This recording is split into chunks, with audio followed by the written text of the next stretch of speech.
बिस्मिल्लाहिर्रहमानिर्रहीम। अस्सलामुअलैकुम my YouTube family. मैं हूं वलीद रज़ा और आपको वेलकम करता हूं आपके अपने यूट्यूब चैनल अलिफ किचन में। जी तो माय यूट्यूब फैमिली, आज मैं आप लोगों के साथ एक ऐसी रॉयल चटनी की रेसिपी शेयर करूंगा कि आप इसको बनाएं और बना के आप इसको स्टोर भी कर सकते हैं। जिस तरह आगे माह रमज़ान आ रहा है और माह रमज़ान के लिए आप इसको स्टोर कर सकते हैं या आप इसको मल्टीपल चीज़ों के साथ जो है वो इंजॉय कर सकते हैं। तो इसको बनाना बहुत ही ज़्यादा आसान है और ये बहुत ही ज़्यादा मज़े की बन के तैयार होती है। तो आइए चलते हैं और जल्दी से फिर रेसिपी बनाना शुरू करते हैं। करेंगे तो इसके लिए सबसे पहले इसकी जो आलू बुखारे की चटनी होती है वो हम रेडी करेंगे। तो इसके लिए मैंने 150 ग्राम के जितने आलू बुखारे लेकर इसको मैंने 2 घंटे पहले गर्म पानी डालकर इसको मैंने भिगो दिया था और देखिए अभी ये बहुत हद तक सॉफ्ट हो चुके हैं। अगर आपके पास भी टाइम नहीं है तो आप इसको गर्म पानी में भिगो सकते हैं। और यहाँ पे अभी हम इसको थोड़ा सा मैश करेंगे और हाथों की मदद से ही हमने इसकी जो गुठलियाँ हैं वो निकाल लेनी है। तो यहाँ पे अपने हाथों को साबुन से अच्छी तरह से वॉश कर लीजिएगा, क्योंकि हमारी और आपकी जो सेहत है वो सबसे पहले है, बाकी सारी चीज़ें जो हैं वो इसके बाद हैं। तो यहाँ पे आप इसको ब्लेंडर में डालकर ब्लेंड भी कर सकते हैं, लेकिन मैं इसको ब्लेंड नहीं करूँगा। तो यहाँ पे मैं एक पैन लूँगा और पैन में हम शामिल कर देंगे जो हम लोगों ने आलू बुखारे का पल्प या गूदा निकाला था वो हम शामिल करेंगे। और यहाँ पे हम इसमें 2 कप के जितना पानी शामिल करेंगे और 1.5 कप की जितनी हम इसमें चीनी शामिल करेंगे। तो यहाँ पे अभी हम इसको मिक्स करते जाएंगे और मीडियम फ्लेम पे हमने इसको इतना कुक करना है कि चीनी जो है वो इसमें अच्छे से डिज़ोल्व हो जाए और ये इसमें एक अच्छा सा उबाल आ जाए। अगर आप चैनल पे नए हैं तो जल्दी से चैनल को सब्सक्राइब कर लीजिए और बेल आइकन को प्रेस करना मत भूलिएगा, ताकि हमारी जितनी भी लेटेस्ट रेसिपीज़ हैं वो सबसे पहले आपको देखने को मिले। तो ये देखिए जी, यहाँ पे चीनी जो है वो अच्छे से डिज़ोल्व हो चुकी है और इसमें एक अच्छा खासा उबाल भी आ रहा है। अभी यहाँ पे हम इसको हाई फ्लेम पे 5 मिनट के लिए कुक करेंगे कि पानी जो है वो इसमें थोड़ा सा ड्राई हो जाए और ये थोड़ी सी गाढ़ी हो जाए। तो यहाँ पे हम इसको कुक होने देते हैं और मिलते हैं आपसे 5 मिनट के बाद। तो ये देखिए जी, यहाँ पे चटनी को पकते हुए 5 मिनट हो चुके थे और यहाँ पे अभी हम आधा कप के जितना पानी लेंगे और इसमें शामिल करेंगे 3 खाने के चम्मच कॉर्नफ्लोर। और यहाँ पे पानी और कॉर्नफ्लोर को हमने अच्छे से मिक्स कर लेना है।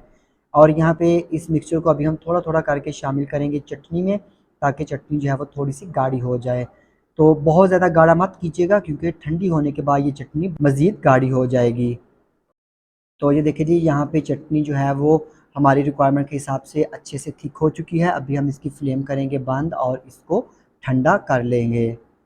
ये देखिए जी, यहाँ पे हमारी जो आलू बुखारे की चटनी थी वो बहुत अच्छे से ठंडी हो चुकी है और माशाल्लाह देखें कितनी अच्छी लुक आई है। और यहाँ पे अभी हम इसमें शामिल करेंगे 1 अदद केला, जिसको मैंने छोटे छोटे स्लाइसिस में कट कर लिया था। और यहाँ से जो मैंने चटनी सीखी थी, जो कमर्शियल लड्डू पीठियाँ बनाते हैं वो भी अपनी चटनी में ये चीज़ें शामिल करते हैं। और इसके साथ ही यहाँ पे हम इसमें आधा सेब लेकर उसको भी छोटे छोटे क्यूब्स में कट करके वो शामिल करेंगे। और यहाँ पे हस्बे ज़रूरत हम इसमें बादाम शामिल करेंगे और यहाँ पे हमने इन तमाम चीज़ों को अच्छी तरह से मिक्स कर लेना है। तो ये देखिए जी, यहाँ पे हमारी जो आलू बुखारे की एक रॉयल सी चटनी है वो बन के भी रेडी है। तो मैं उम्मीद करता हूँ कि आपको ये मज़ेदार सी चटनी की रेसिपी यकीनन पसंद आई होगी। अगर आपको ये रेसिपी पसंद आती है, इसको लाइक कीजिएगा, कमेंट कीजिएगा और अपने फ्रेंड्स और फैमिली मेम्बर्स के साथ शेयर करना मत भूलिएगा। तो इसके साथ ही अलिफ किचन से वलीद रज़ा को इजाज़त दीजिए। अल्लाह हाफिज़। बिस्मिल्लाहिर्रहमानिर्रहीम। अस्सलाम वालेकुम मेरे प्यारे प्यारे मेंबर्स, मैं हूं वलीद रज़ा और आपको वेलकम करता हूं आपके अपने यूट्यूब चैनल अलिफ किचन में। जी तो मेरे प्यारे प्यारे मेंबर्स, पकोड़े, समोसे, दही बल्ले हर घर में खाए जाते हैं, बनते हैं। तो इसके लिए मैं आज आप लोगों के साथ इमली की खट्टी मीठी सी बहुत मज़ेदार सी चटनी की रेसिपी लेके हाजिर हुआ हूँ। ये मल्टीपर्पज़ चटनी है, आप इसको दही बल्लों के साथ, पकोड़ों के साथ, समोसों के साथ, रोल्स के साथ भी इंजॉय कर सकते हैं। तो आइए चलते हैं और जल्दी से इमली की खट्टी मीठी चटनी बनाना शुरू करते हैं। तो यहाँ पे सबसे पहले हमने इमली को भिगो लिया था। तो मैंने यहाँ पे 200 ग्राम इमली लेकर इसमें 1.5 कप के जितना पानी शामिल करके इसको 3 से 4 घंटों के लिए रख दिया था, ताकि इमली जो है वो अच्छे से सॉफ्ट हो जाए, क्योंकि हमें इसका पल्प चाहिए होगा। तो इसके लिए एक तो आपने साफ़ सुथरी इमली का इस्तेमाल करना है और दूसरा जो खुश्क ड्राई वाली इमली होती है वो आपने हरगिज़ नहीं लेनी। अगर आप वो वाली इमली का इस्तेमाल करेंगे, ड्राई वाली इमली का इस्तेमाल करेंगे तो इमली का पल्प जो है हमें बहुत कम मिलेगा। तो यहाँ पे मैंने इसको 3 से 4 घंटे के लिए सोक किया है, लेकिन अगर आपके पास टाइम नहीं है तो आप इसमें गर्म पानी डालकर इसको 10 से 15 मिनट के लिए रख दीजिएगा। तो इमली जो है वो बिल्कुल ऐसे ही लगेगी जैसे हमने इसको 3 से 4 घंटे के लिए सोक करके रखा था। तो यहाँ पे अभी हमने इमली के पल्प को स्ट्रेन करके छान के सेपरेट कर लेना है और इसकी जो गुठलियाँ हैं उनको हमने ज़ाया कर देना है, डिस्कार्ड कर लेना है। इसके लिए मैंने यहाँ पे एक स्ट्रेनर लिया है, इसमें हमने डाल देनी है सोक की हुई भीगी हुई इमली और अच्छी तरह से हमने चम्मच की मदद से या हाथों की मदद से इसको प्रेस कर करके इसका जितना भी पल्प है हमने नीचे एक पैन में या बाउल में इकट्ठा कर लेना है। तो यहाँ पे अभी मज़ीद हम इसमें 1 कप के जितना पानी शामिल कर देंगे ताकि इमली का जो भी थोड़ा बहुत पल्प रह चुका है वो अच्छे से हमें नीचे पैन में मिल जाए। तो टोटल हमने इसमें 1 लीटर के जितना पानी शामिल करना है। तो मैं यहाँ पे सारा 1 लीटर पानी जो है वो इसमें अच्छी तरह से डाल के इसके पल्प को अच्छी तरह से साफ़ कर लूँगा ताकि हमारे पास सिर्फ इमली की गुठलियाँ ही रह जाएँ। तो यहाँ पे एक बात मैं आपको बताता चलूँ कि टोटल 1 लीटर पानी का मतलब था कि जब मैंने पानी में इमली को भिगोया था 1.5 कप वो वाला पानी और बाद में जब 1 कप पानी शामिल किया था वो वाला और टोटल डाल के 1 लीटर पानी का हमने इसमें इस्तेमाल करना है। तो अभी यहाँ पे हम इसकी कुकिंग स्टार्ट करेंगे। तो पैन को मैंने मीडियम फ्लेम पे रख दिया है और अभी हमने इसमें शामिल कर देना है स्वीटनर। तो इसमें टोटल स्वीटनर गुड़ या चीनी 400 ग्राम जाएगी, लेकिन मैं यहाँ पे इसमें 200 ग्राम के जितना गुड़ शामिल करूँगा और 200 ग्राम के जितनी ही हमने इसमें चीनी शामिल कर देनी है। तो आपकी अपनी मर्ज़ी है, अगर आपको गुड़ ज़्यादा पसंद है तो आप 400 ग्राम के जितना गुड़ इसमें शामिल कर दीजिएगा, लेकिन अगर आप गुड़ नहीं पसंद करते आप इसमें 400 ग्राम की जितनी ही चीनी शामिल कर सकते हैं। और यहाँ पे इसके साथ ही हमने इसमें आधी चाय का चम्मच नमक शामिल कर देना है और आधी चाय का चम्मच लाल मिर्च का पाउडर और आधी चाय का चम्मच ही हमने इसमें कुटी हुई लाल मिर्चें यानी कि रेड चिली फ्लेक्स भी शामिल कर देने हैं और आधी चाय के चम्मच के जितना हमने इसमें ज़ीरा पाउडर शामिल कर देना है। तो अगर आपको ज़ीरे का फ्लेवर ज़्यादा पसंद है तो आप क्रश किया हुआ ज़ीरा जो है वो भी इसमें शामिल कर सकते हैं।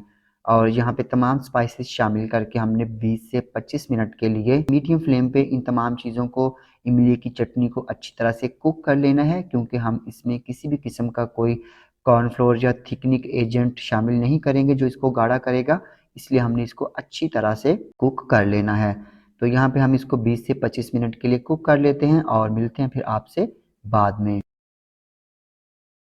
जी, तो मेरे प्यारे-प्यारे मेंबर्स ये देखिए यहाँ पे हमने इमली की चटनी को स्पाइसेस डाल के, स्वीटनर डाल के 25 मिनट के लिए मीडियम फ्लेम पे कुक कर लिया है और ये देखिए ये अच्छी खासी गाढ़ी हो चुकी है। अभी हमने इसको मज़ीद गाढ़ा नहीं करना, क्योंकि ठंडी होने के बाद ये चटनी मज़ीद गाढ़ी हो जाएगी। तो अभी यहाँ पे हम इसकी फ्लेम कर देते हैं बंद और इसमें हमने 1 खाने के चम्मच के जितने या हस्बे ज़रूरत मेलन सीड्स या जो 4 मगज़ होते हैं वो शामिल कर देने हैं। तो अभी यहाँ पे हम इसको ठंडा कर लेते हैं और ठंडा कर लेने के बाद इसको हम किस तरह से स्टोर करेंगे, कितने अरसे के लिए स्टोर करेंगे, ये आपको बताएँगे बाद में।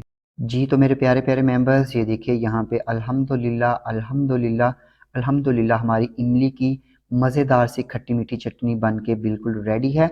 आप इसको बिल्कुल बड़े आराम के साथ फ्रिज में रखें, 1 महीने तक आप इसको बहुत ही आराम के साथ इस्तेमाल कर सकते हैं और ये वैसे भी जितनी मज़े की बनती है ये 2 से 3 दिनों में ही ख़त्म हो जाती है।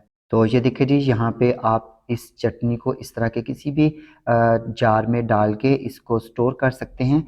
तो इसमें कभी भी पानी वाला या जूठा चम्मच जो होता है वो मत इस्तेमाल कीजिएगा, हमेशा आपने इसमें खुश्क चम्मच ही इस्तेमाल करना है और कोई भी पानी का कतरा आपने इसमें नहीं जाने देना, वरना ये इमली की चटनी ख़राब हो जाएगी। तो मैं उम्मीद करता हूँ कि आपको मेरी आज की ये ज़बरदस्त सी रमज़ान स्पेशल इमली की चटनी यकीनन पसंद आई होगी। अगर आपको ये रेसिपी पसंद आती है इसको लाइक कीजिएगा, कमेंट कीजिएगा और अपने फ्रेंड्स और फैमिली मेम्बर्स के साथ शेयर करना मत भूलिएगा। तो इसके साथ ही वलीद रज़ा को इजाज़त दीजिए। अल्लाह हाफ़िज़।